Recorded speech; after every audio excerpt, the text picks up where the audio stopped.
So the topic for this lesson is VSEPR theory. And this will allow us to predict the shapes of molecules and ions. So it's all about predicting shapes. And VSEPR, well, that stands for valence shell. Valence shell means the outermost energy level, or electron shell. So valence shell, electron pair. So we know that electrons get paired up together within orbitals, even within a shell. So valence shell, electron pair, repulsion theory. And when we put all that together, valence shell means we're dealing with the outer shell of electrons for any atom. We're dealing with electrons that are paired up together, and we're looking at how those pairs of electrons repel one another. Now, depending on the nature of the pairs of electrons, they will repel each other to different degrees. Now, the first thing that we need to do whenever we're coming to discuss valence shell electron pair repulsion theory is we need to know how many electrons are in the valence shell. And we're going to spend some time working that out. Now, the valence shell electron pair repulsion theory, the valence shell electrons, they come from, so valence electrons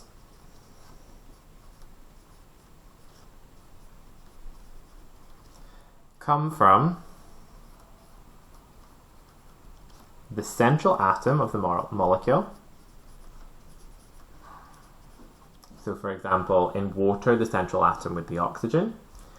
But they also come from what we call ligands. And what those are the other atoms bonded to the central atom.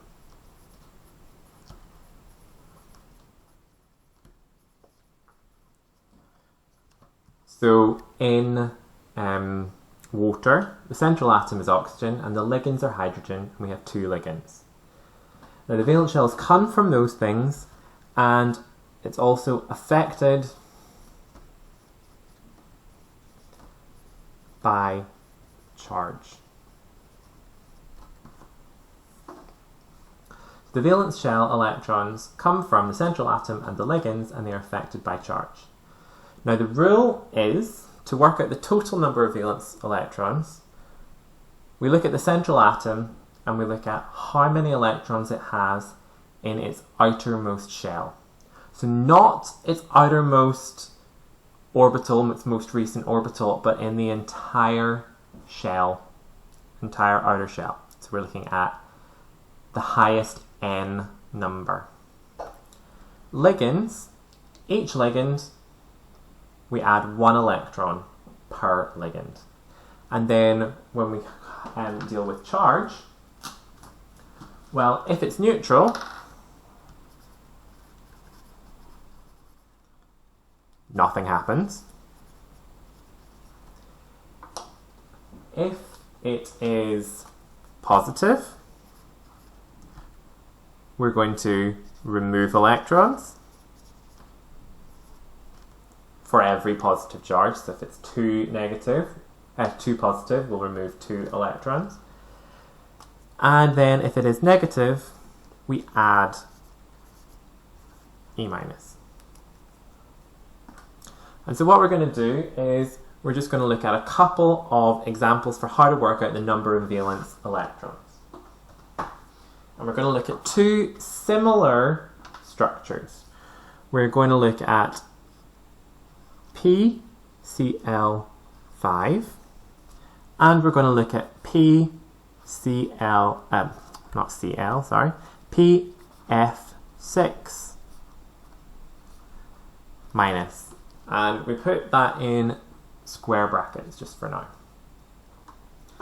Now, phosphorus, in each case, The main element is phosphorus. Phosphorus is a group 5 element and it has 5 electrons in its outer shell.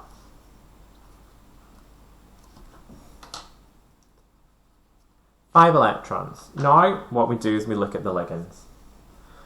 Well, we've got 5 chlorines, we've got 5 ligands, so that is going to be 5. We've got 6 ligands, 6 fluorines, so that's going to be 6. Now we're going to deal with the charge. Now this is neutral, so we're not going to do anything. This is -1.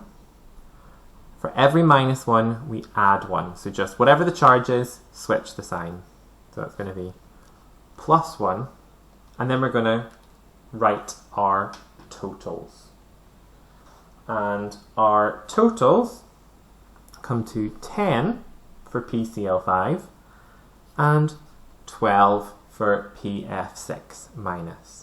But importantly, it was valence shell electron pair repulsion theory. So what we do is we divide by 2 and work out the number of pairs. So we've got 5 pairs here and we've got 6 pairs here. These pairs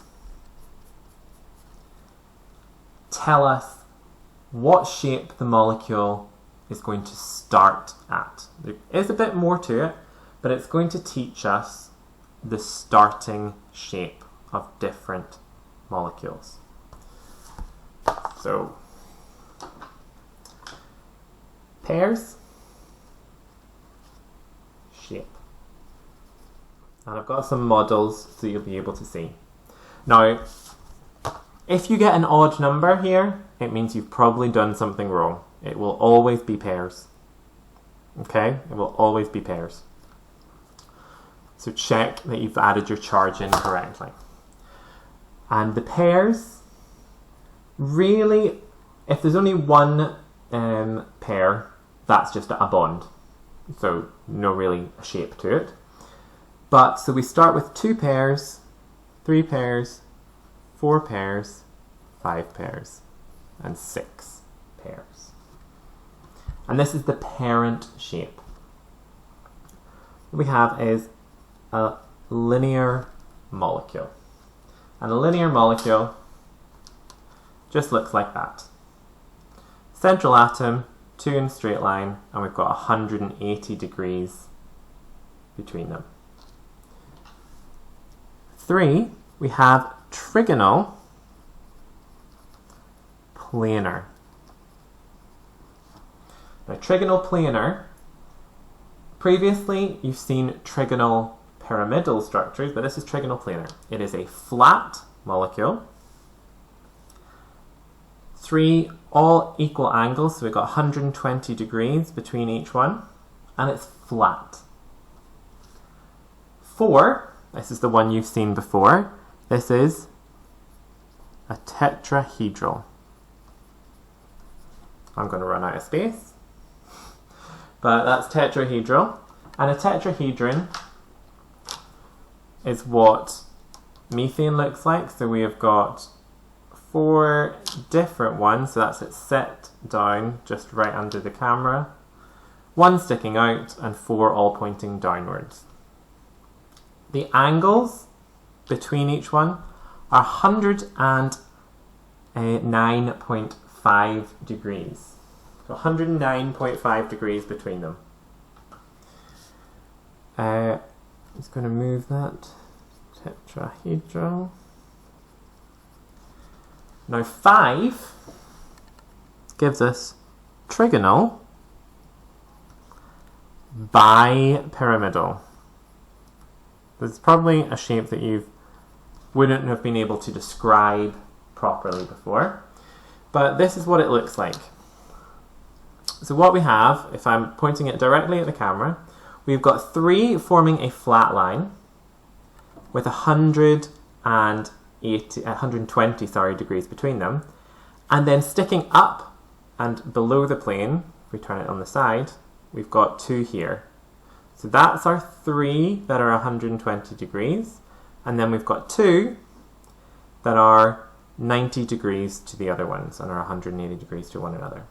So it's basically a combination of those two together. Trigonal bipyramidal, and it's got two different angles.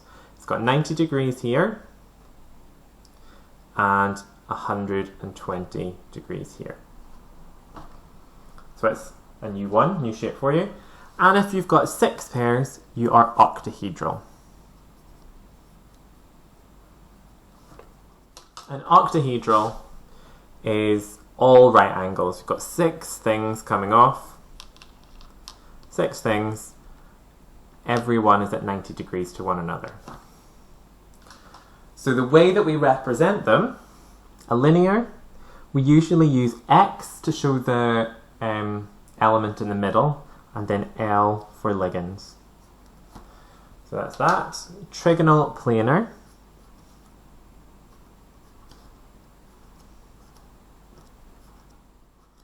Tetrahedral. Tetrahedral, X, L. And what we tend to do is we use just a normal straight line if they're in the same plane as one another. A thick line means that it's coming out towards you, and a dotted line means that it's pointing away. I've probably done this the other way around. For trigonal bipyramidal, what we have is X, we have L, L, L, and then we have a thick wedge, L, like that. And finally, octahedral, we have X, L, L,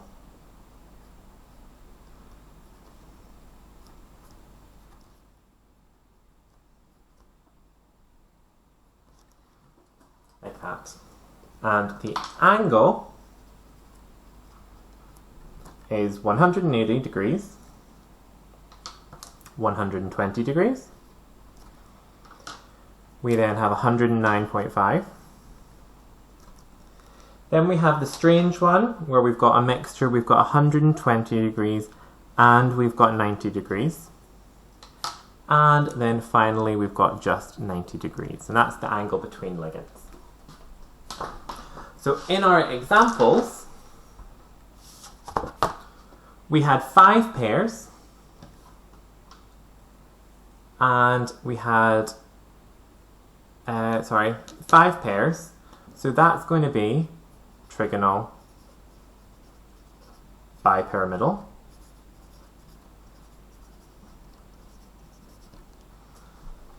And this one has 6 pairs, so that's going to be octahedral. Now that would be nice if we could just finish it there, but we can't. And what we're going to do is we're going to look at hydrogen as a ligand, and we're going to look at 3 molecules in particular. So we're going to look at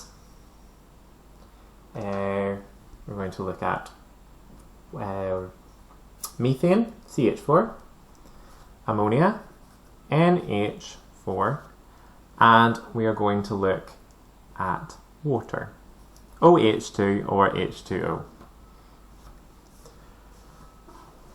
NH4, NH3, sorry. Now where we have this central atom, so X is going to be 4, 5, 6. L, so for the ligands, we've got 4, we've got 3, we've got 2. Charge is neutral in all cases, so that means we've got 8, we've got 8, we've got 8 total, and then pairs, we've got 4, 4, and 4. So if we had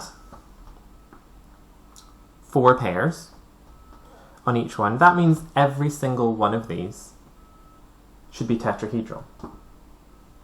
but we know that they're not. However, they are all based on a tetrahedral structure. So we know already that this one is a tetrahedron. We know that this one is trigonal pyramidal. And we know that this one is angular. But they all have a parent structure that's a tetrahedron. So what we're going to do, we're actually going to draw them out and see what they look like. So methane, that's quite easy.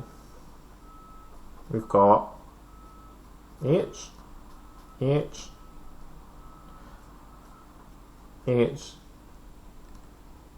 H. Okay, so we can see it easily makes a tetrahedron as we would normally do. The next one, let's look at nitrogen. So what do we have?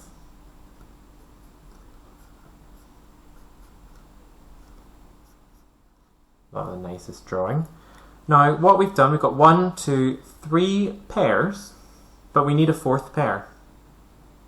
So what we have is another bond, well, another thing around it, but we have a lone pair of electrons. So a pair of electrons that's not bonding. And that's what makes this molecule trigonal pyramidal and not trigonal planar, because that pair of electrons also needs space around the central atom. And I'm hoping you know what's going to happen with the next one, but with water, we've got oxygen. We can put a hydrogen here. We can put a hydrogen here. But we've only used 2 pairs. So what we have are 2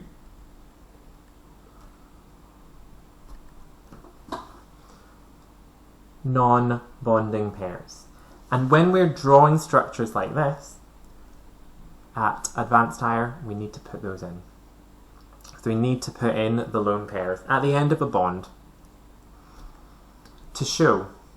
And that's why this one, even though it's only got 2 atoms bonded to oxygen, that's why it's angular and not linear. That's why this one is not trigonal planar, that's why it's pyramidal. And this one, because all of them are bonding. However, there is a strange thing about these.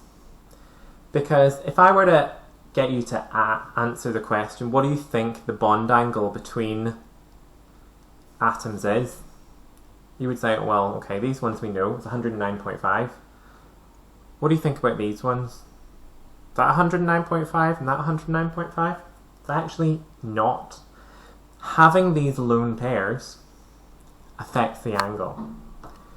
The more lone pairs you have, they actually repel other electrons more than anything else. So the more of these that you have, the closer the bonded electrons become to one another. So the angle here is 109.5.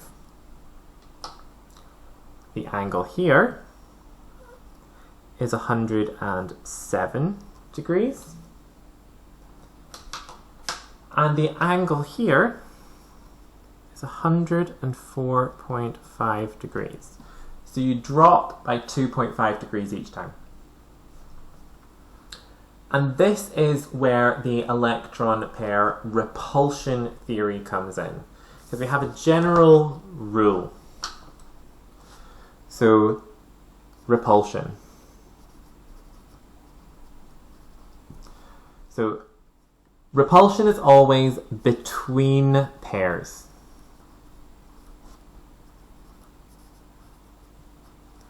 So, a lone pair next to another lone pair will have more repulsion than a lone pair beside a bonding pair.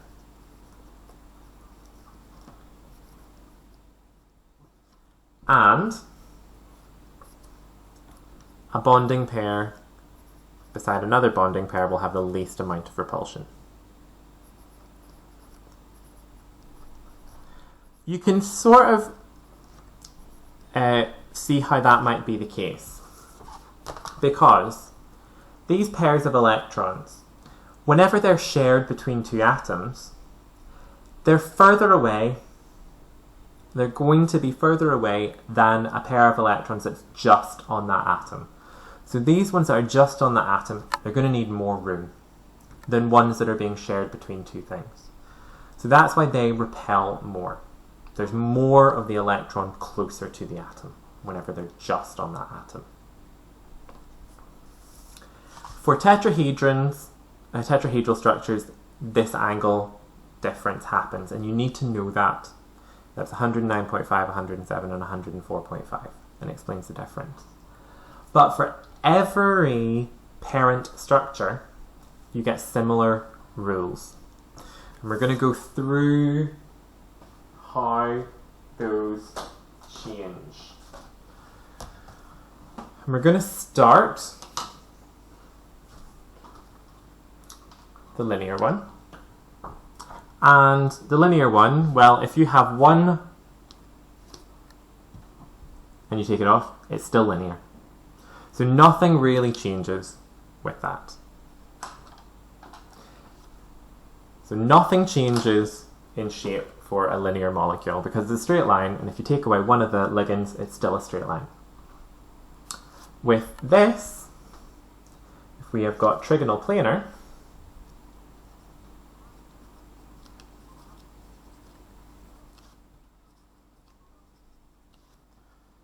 so that's all bonding. If we have one non-bonding,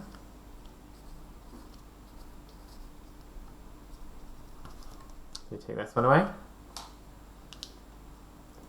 it's angular. Looks like water. However, this angle will be a bit bigger. It'll be around 117 rather than 120, which is noticeably bigger than water, which is 104.5. So that's all you need to know. Trigonal planar for 3 pairs, all bonding, angular, 1 non-bonding. Now, tetrahedral, we already went through, but tetrahedron, like this. So 4 bonding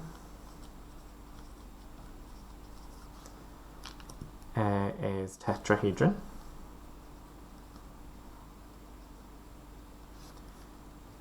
3 bonding, 1 non. Just take the top off. That's what ammonia looks like, and that's trigonal pyramidal.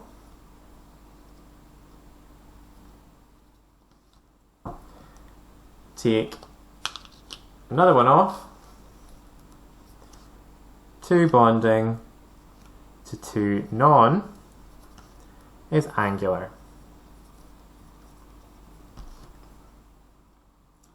And that's the difference between methane, ammonia, and water.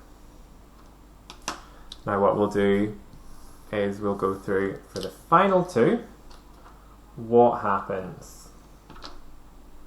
So this is 5 pairs. And what we'll have is bonding, non-bonding.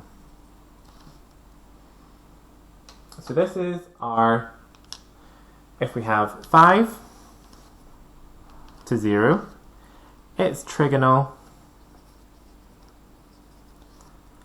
bipyramidal.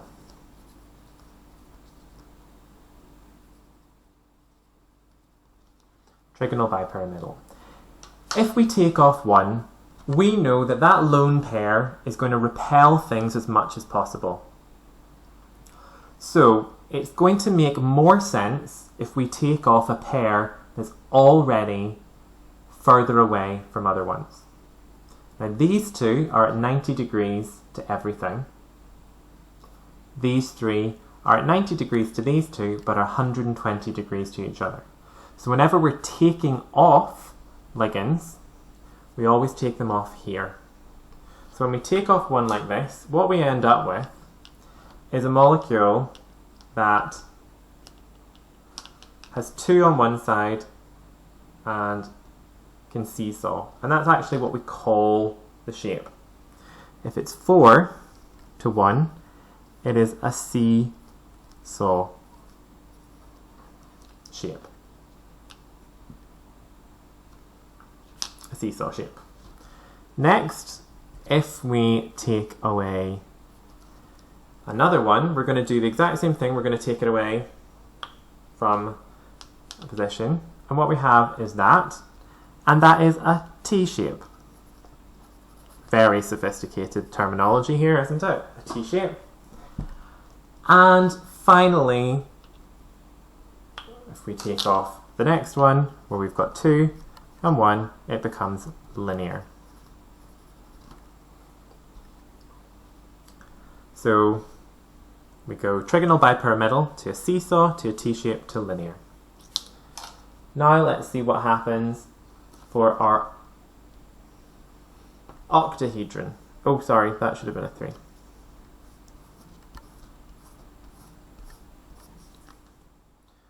So our 6 pairs is this. So we've got 6 to 0, and it's an octahedron.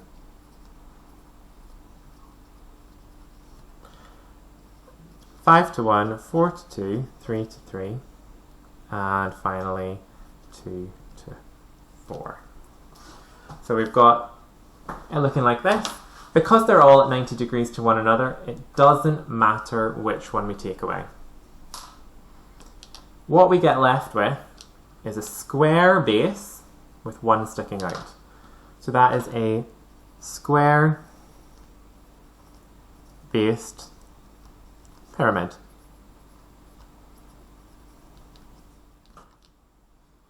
The next one, we always, when we're taking them away, well, if we take off from one side, we take off the other side next. So we'll take that one off the top. And if we have 4 bonding pairs, 2 non-bonding pairs, what we get is square planar.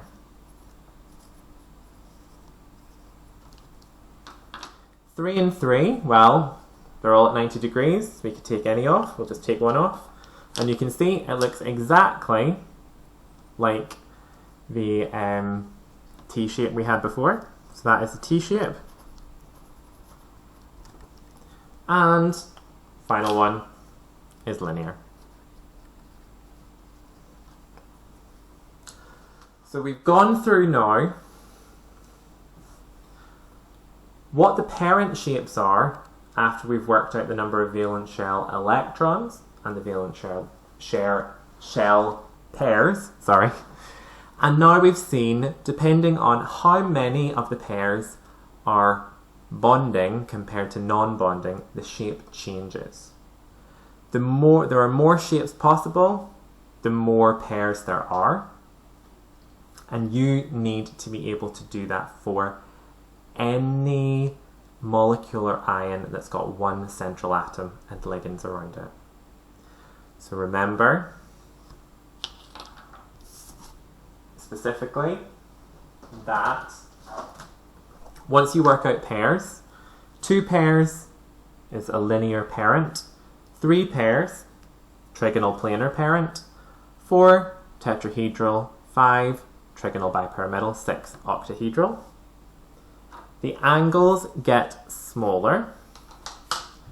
You then need to know that the angle changes whenever you have non-bonding pairs because lone pairs repel more than bonding pairs.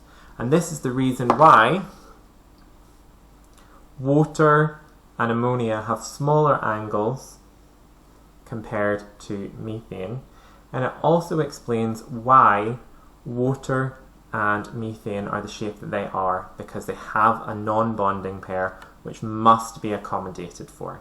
And then finally we went through all the different shapes and what happens to their shape as we take away ligands leaving non-bonding electrons. So that was valence shell electron pair repulsion theory, and hopefully now you will be able to draw me the shape of lots of different molecules and ions. Thanks for your attention.